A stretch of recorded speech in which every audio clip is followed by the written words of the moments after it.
भारत तक अब नए अंदाज में।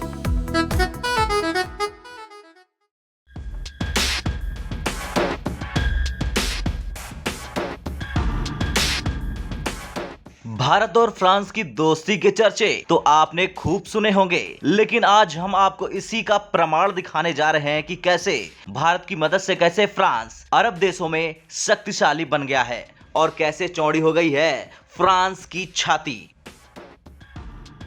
दरअसल भारत ने फ्रांस से राफेल फाइटर जेट की एक बड़ी डील की और ये डील फ्रांस के लिए काफी ज्यादा लकी साबित हो गई, क्योंकि भारत से जैसे ही फ्रांस ने डील की वैसे ही फ्रांस को एक के बाद एक ऑर्डर मिलने शुरू हो गए। और अब इसी कड़ी में संयुक्त अरब अमीरात यानी यूएई फ्रांस से खरीदने जा रहा है 80 राफेल फाइटर विमानों को। और इन 80 राफेल लड़ाकू विमानों की लागत जो बताई जा रही है वो करीब 16 अरब यूरो है। और तो और फ्रांस ने कर दी है इस डील की पुष्टि। बता दें कि कतर पहले से ही ऑपरेट कर रहा है करीब 24 लड़ाकू विमानों को, वो भी राफेल। वैसे मुश्किल बात यह है कि कतर का यूएई और सऊदी अरब के साथ सामान्य रिश्ता नहीं है। ऐसे में मुश्किलें बढ़ सकती हैं यूएई की हवाई ताकत से कतर की। अब इस डील के बाद फ्रांस के रक्षा मंत्रालय ने बताया है कि ये अब तक के निर्यात के लिए सबसे बड़ा सौदा है। जी हां, इस डील के पीछे की वजह भी अब जान लीजिए।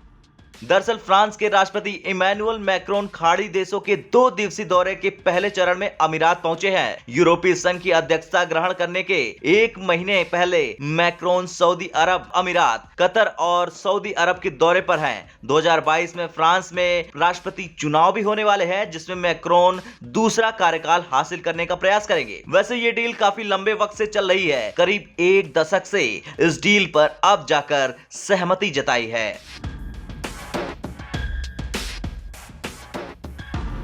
राफेल लड़ाकू विमान की रेंज करीब 3700 किलोमीटर है। ये अपने साथ कई तरह की अलग अलग मिसाइलों को ले जा सकता है। राफेल की लंबाई 15.30 मीटर और ऊंचाई 5.30 मीटर है। राफेल का विंग स्पेन सिर्फ 10.90 मीटर है, जो इसे पहाड़ी इलाकों में उड़ने के लिए आदर्श एयरक्राफ्ट बनाता है। विमान छोटा होने से उसकी मैन्यूवरिंग में आसानी होती है। अब जब कई देश राफेल को अपनी लड़ाकू विमान की ताकत बनाना चाहते हैं तो इसके पीछे की वजह भी तगड़ी होगी। इसके पीछे की वजह है इस फाइटर जेट की हाइक, और हाइक को बनाने में सबसे पहला नाम आता है भारत का, क्योंकि भारत के राफेल लेने के कारण राफेल की बिक्री इतने हाई स्तर पर पहुंची है। आलम यह है कि आज राफेल ऑर्डर को फ्रांस पूरा नहीं कर पा रहा है। खैर, जब से भारत ने राफेल की डील की है तब से न सिर्फ यूएई बल्कि Egypt, Qatar, Greece, Indonesia, Switzerland, Finland, Malaysia भी इसको खरीदने के लिए लाइन में खड़े हैं। ब्यूरो रिपोर्ट, भारत तक।